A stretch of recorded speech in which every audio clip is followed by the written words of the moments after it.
Start. Pumalo si Y at saka si main. Nakaset tayo sa 5 seconds. Nag-delta.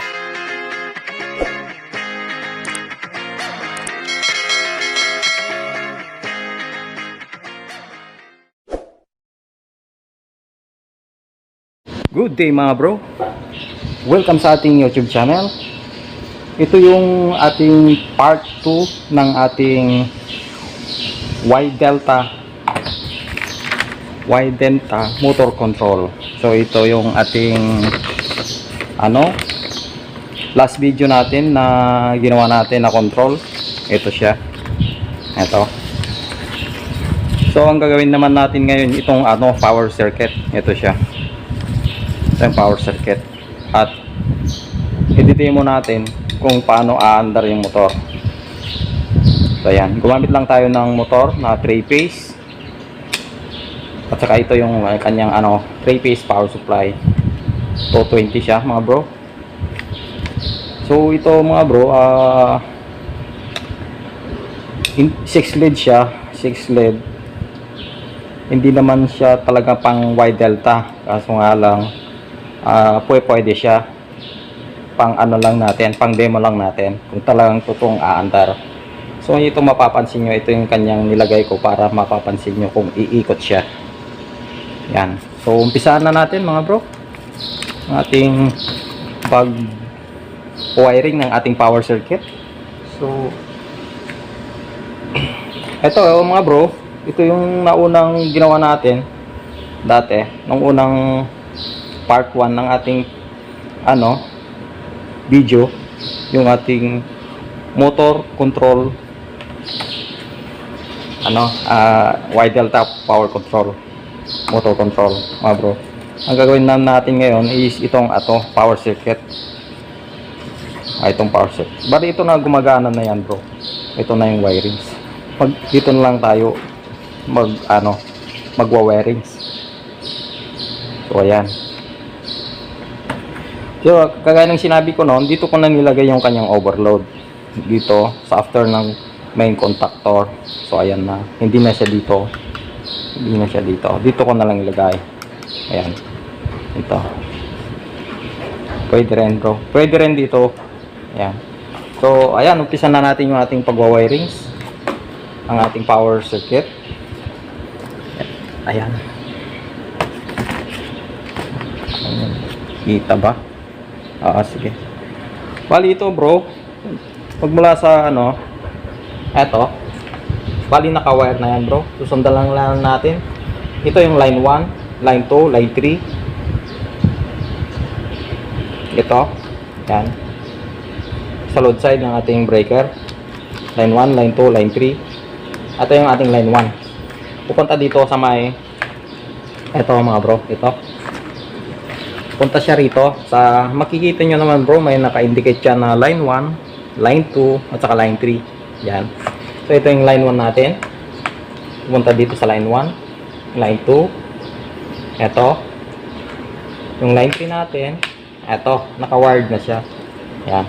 So ganun lang bro, yung line 1, line 2, line 3. At saka ito yung niya, etong jumper na pupunta kay Delta. Ganun din bro. Ito, yung line 1 dito, line 1 din doon.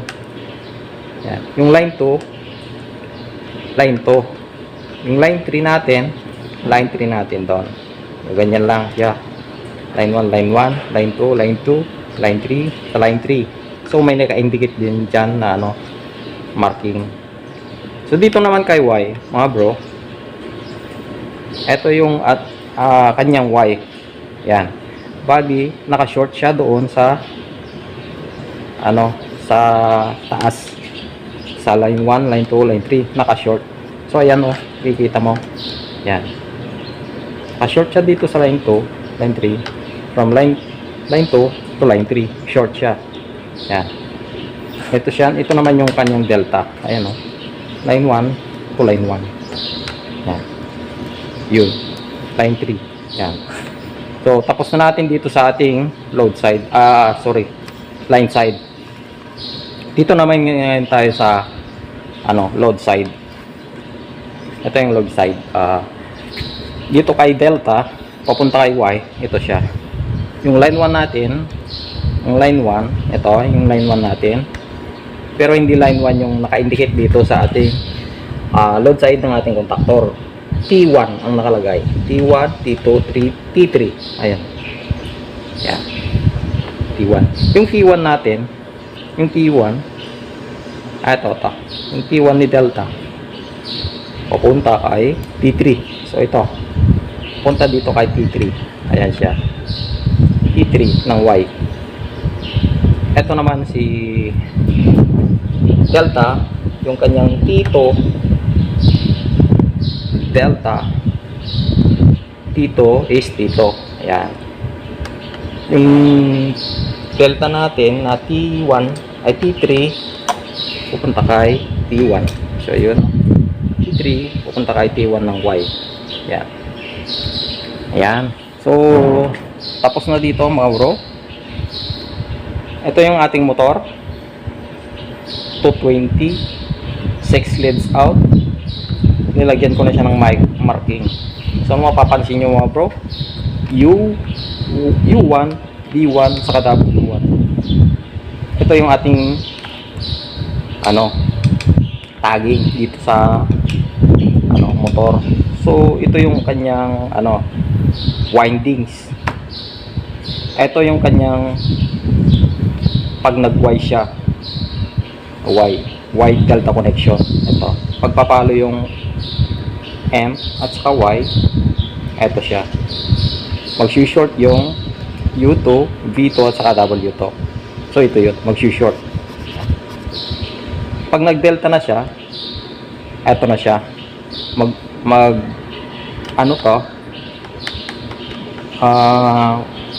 Magta-transfer sa rito, mag-o-off to, ta-transfer sa rito, so magiging delta. Ito siya. Yan. So, bali, magko-connected itong U1 saka W2. Ayan siya, pag ganyan, yung contact. Yan, magko-contact. Yung U2 naman saka B1, mag-short yan. Ito. At saka yung W1 saka V2 ito. So, ganyan yung connection niya pag delta. Ito yung sa Y. Yan. So, ayan. Okay na. Wiring na natin mga bro. So, bago na pala natin wiringan, meron akong tagging dito. So, hinanap ko na yung ating yung dulo-dulo ng ating windings. So, mayroon na siyang marking. Ang dulo ng U1, ang dulo ng U1 is U2. Ito yung dulo niya. Yung dulo ng B1 is B2. Ito yung B1, ito yung B2. Ito yung W1, ang dulo naman nito W1 is W2. So ayan, yung W2. Yun. Kikita mo, ayan o. 6 lead outs mga bro. So, lalagyan ko na ng wirings ito kay U1. Susundan natin yung U1 kay line 1. Ito yung line 1 natin. Dito tayo magtatap kay overload kasi dito ko na nilagay yung ating overload. Yun. Dito ko na inilagay. Ang nakalakay din doon, same lang yung kanyang tagging dito sa contactor. So, nakalagay din doon na T1, T2, tsaka T3. So, parang ganun doon. Ganun din mga bro. Yan. So, yung T1 natin is U1. Connect natin. Ito. U1. Pupunta dito sa ating T1. I-overload. Yan. So, yung W1 natin, yung W1 ay V1, sorry. Yung V1 connected sa T2. Ito, T2. Ay, mali. Ito yung V1. Ito. Ayun, no? Ayan. Ito. T2. Sorry.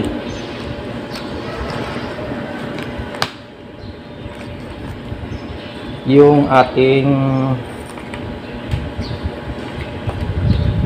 W1, ayan. Yung ating W1 is connected sa T3 overload.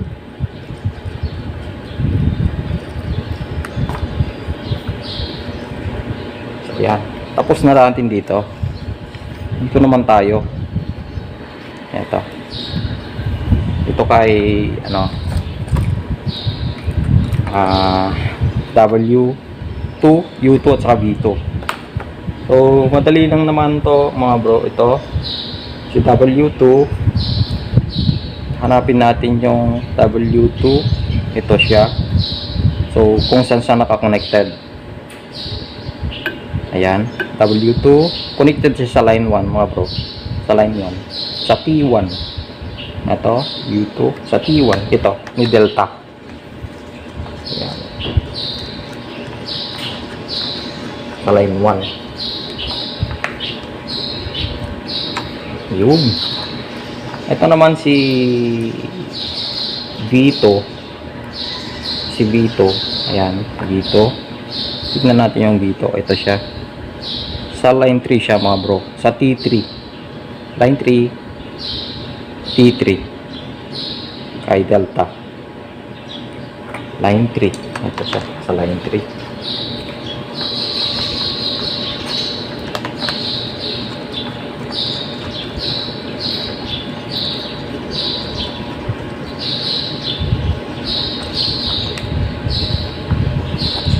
Yung ating W2, ito ang W2. Ano? Dito. Yung W2, ito. Sa line 1. Baliktad pala bro. Sorry ito. Mali ito. Ito palang U2. Ito yung U2. Ito yung U2. Dito pala sa ano line 2 or di kaya T2. Ito, sorry. Ulitin natin. Baliktad lang Ito, ulitin natin. Ito palang U2. Si U2 is sa line 2 o di kaya sa T2 ni delta. Ito. Yan.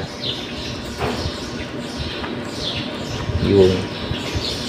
Nagkabaliktad lang yung ano, yung U2 sa W2. Ito si W2 ngayon. Ayan si W2 sa T1 o sa line 1. Ito siya. Pinagbaliktad ko lang to. Mali yung kanina. Ito yung tama. Yan.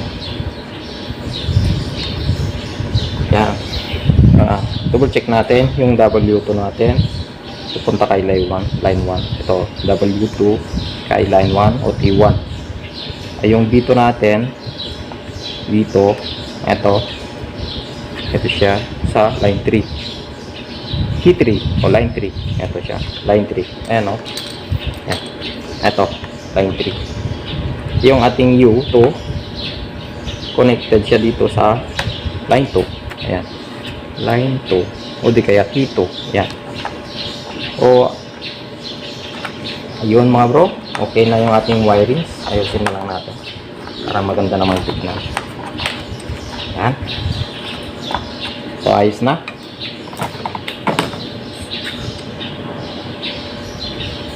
Double check natin yung ating ano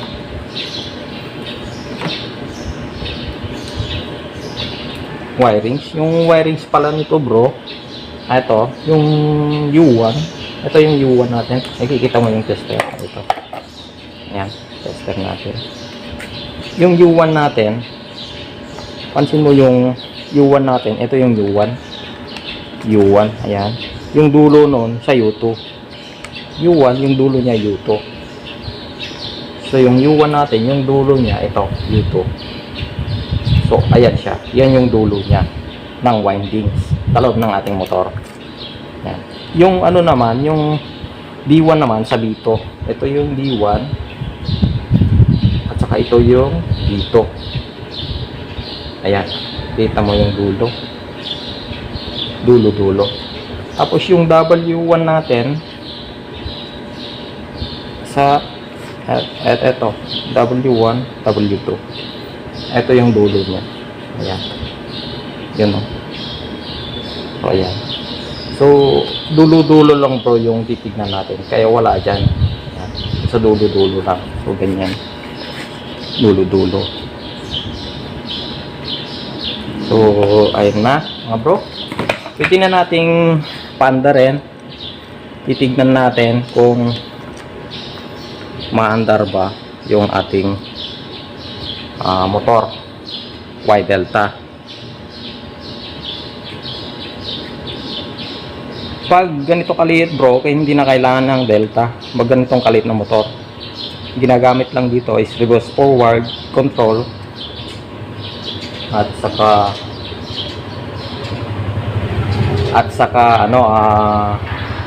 Y Delta, yung mga malalaking motor. Ito lang pang reverse forward saka direct online. Ganyan. So ayan mga bro, tetesterin natin kung mayroon siyang supply sa ating 3-phase power. Down na natin breaker. Yung medyo mahirap, medyo mababa lang yung amperahe niya bro. So pag nasa 2.2 amps lang, depende sa setting nyo dito bro. Ito i-setting nyo lang dyan. Kung ito yung rated current nito, ay mayroon siyang dito. Ayan, pipihitan kung alin yung setting nya. Kuhanan mo siya ng clamp meter dito at iseset mo siya rito. Ayan. So ayan, naka-on na yung ating breaker. Testerin na natin yung ating 3-phase power supply. Ay siya nga pala bro, yung ating mapansin mo yung kinuha na natin ng line 1, line 2 sa 220 naman siya. Dito na tayo kumuha. Yung line 1 natin dito, ito siya. Yung line 1 natin jump na dito, ito nag-jump na dito siya. Ayan. Yung line 2 natin sa line 2 din. Ayan o, ito sa line 2. Ayan, yung kanyang control circuit breaker. Ayan, papunta sa ating control. Magka-separate po yan. Iba yung breaker ng control, circuit control, at saka iba yung power circuit breaker. Magkaiba to. Ito single phase lang. Ito yung ating circuit breaker is 3 phase. So ito na lang yung ginamit natin. Pwede. Oo. Yan. So check natin yung kanyang voltahe. Set natin sa 250 yung ating analog tester. Natin kung 220. So ayan o, 230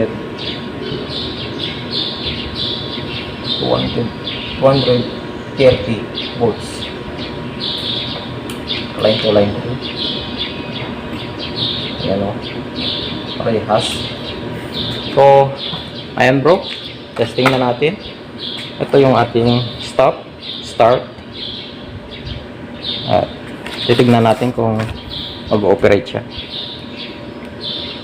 Papansin mo, ito yung nilagay kong mga bro. Ito, para makikita mo siya kung iikot siya. Parang bearing. Papalit talaga ako ng bearing nito. May tama na yung bearing. Ayan o.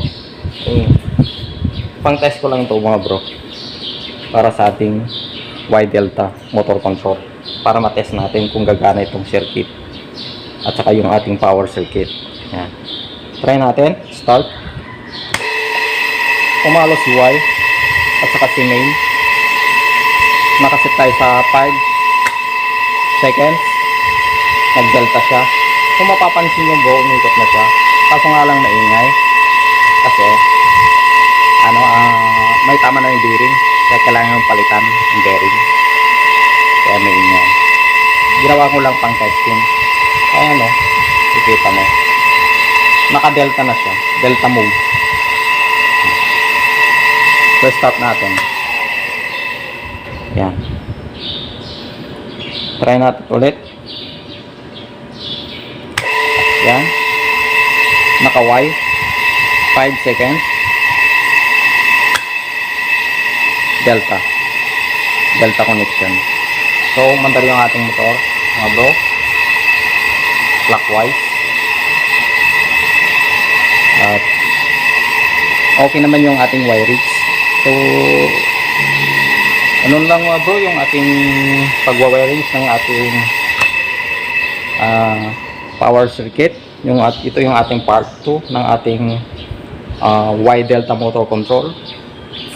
Naktual na natin lang mga bro, gamit lang nitong ating 3-phase motor. Ayan, i-explain ko lang maigi mga bro yung ating Y delta connection ng motor. Ito siya, ito siya mga bro, yung ating Y. Ito, pag pumalo yung ating Y at saka yung main, pumalo yung Y at saka main, ito yung main saka yung Y. So pag pumalo yung Y, mayroon na siyang supply dito. Yan, supply na yung motor. At ito yung ating pumalo, yung Y. I-short niya yung ngayon ito i-short niya. Ito yun, yung contactor na yan. Parang ganito yung magiging niya. I-short niya yung U1, yung U2 saka V2 at saka W2, i-short niya yan. Ito, kaya papalo yung contactor, i-short niya yan. So ito ngayon yung supply. Ito parang ganito yung style niya. Ito yung na-supplyan, ito yung nag-short. Yan, after 5 seconds ni timer, so magiging delta siya. I-explain ko lang para maintindihan natin maigi. Yan. Magde-disconnect si Y, magta-transfer dito kay delta, magko-connected naman kay delta. So magiging ang nito, so ang magiging labas nito is connected na yan. Ayan. Yan, magsi-short na yan.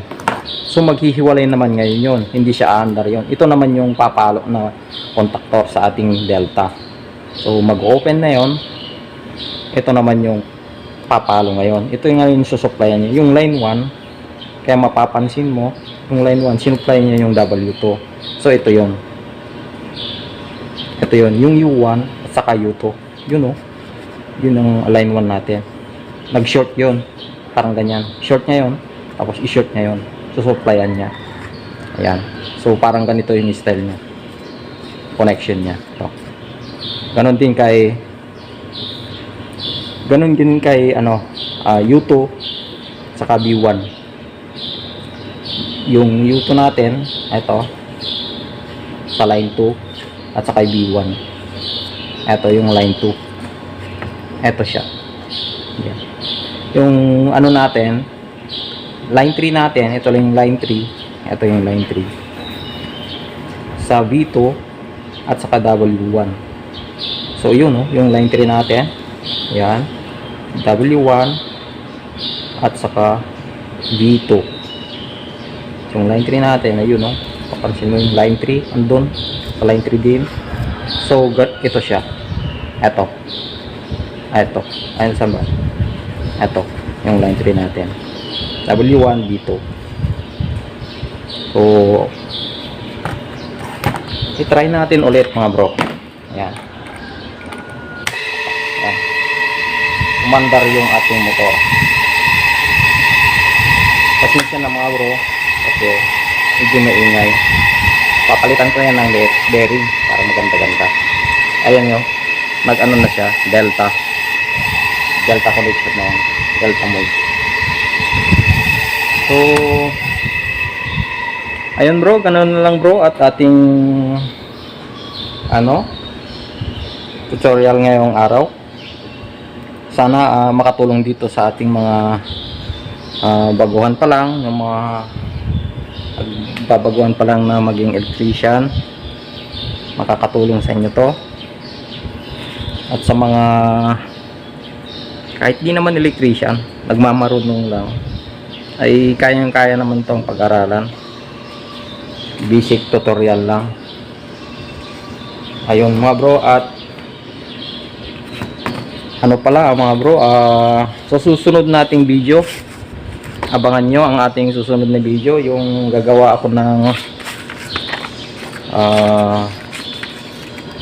Y delta na naman tayo. Ito yung ating part 2 ng ating motor, Y delta motor control power circuit part 1. Ito na yung part 2 natin. Ito yung part 1, ito na yung part 2 natin. So gagawa pa ako ng ating part 3 na Y delta connection din. Ito, abangan nyo mga bro. Gagamit lang ako ng dalawang contactor.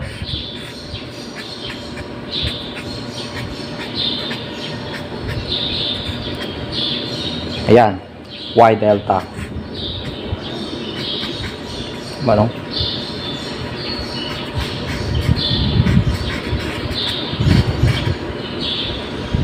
Y delta.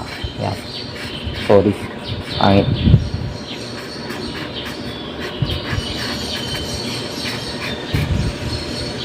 Ayan. Wala na yan. Ito. Gagawa tayo sa sunod na video ng Y delta. Gamit lang ang dalawang contactor. Wala si main. Ayan. Wala ang main. I-try natin gagawa kung posible nga ba o imposible makagawa ng Y delta na control circuit ng ating Y delta. So yun mga bro, abangan nyo ng ating part 3 soon. Gagawa tayo ng video. At yung mga hindi pa nagsusubscribe sa ating YouTube channel, please like, share, and subscribe. At pindutin nyo rin yung ating notification bell para updated kayo palagi sa ating mga ginagawang video tutorial. So ayun mga bro, salamat.